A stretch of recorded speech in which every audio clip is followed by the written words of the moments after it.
les guerres, pandémies, réchauffement climatique, les informations continues qui nous rappellent que la vie est très dure et de plus en plus dure dans les 4 coins du monde pour tout type de personnes, peu importe la conviction religieuse, la croyance, l'origine, la couleur, la nationalité, on voit que la vie est de plus en plus dure.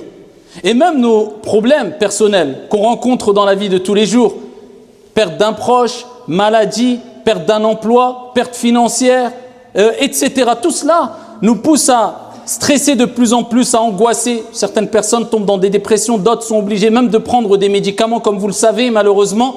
Certaines personnes cherchent la solution où il ne faut pas, ils se trompent de route et ils s'enfoncent de plus en plus. Ils n'arrivent plus à remonter la pente, à remonter la tête au-dessus de la surface de l'eau. En tout cas, les gens sont pris d'une certaine panique.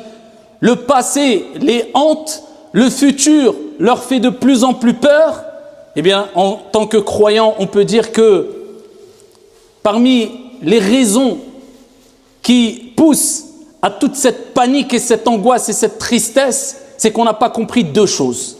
Principalement 2 choses, bien d'autres comme on va le voir, mais principalement 2 choses.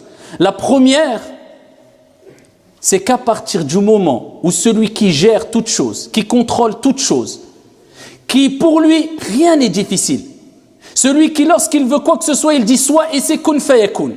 On n'a pas compris que lorsque Dieu, Allah subhanahu wa ta'ala, celui qui gère toute chose à la perfection, le sage par excellence, lorsque Dieu, notre Seigneur tabaraka wa ta'ala, est avec nous, nul besoin de s'attrister.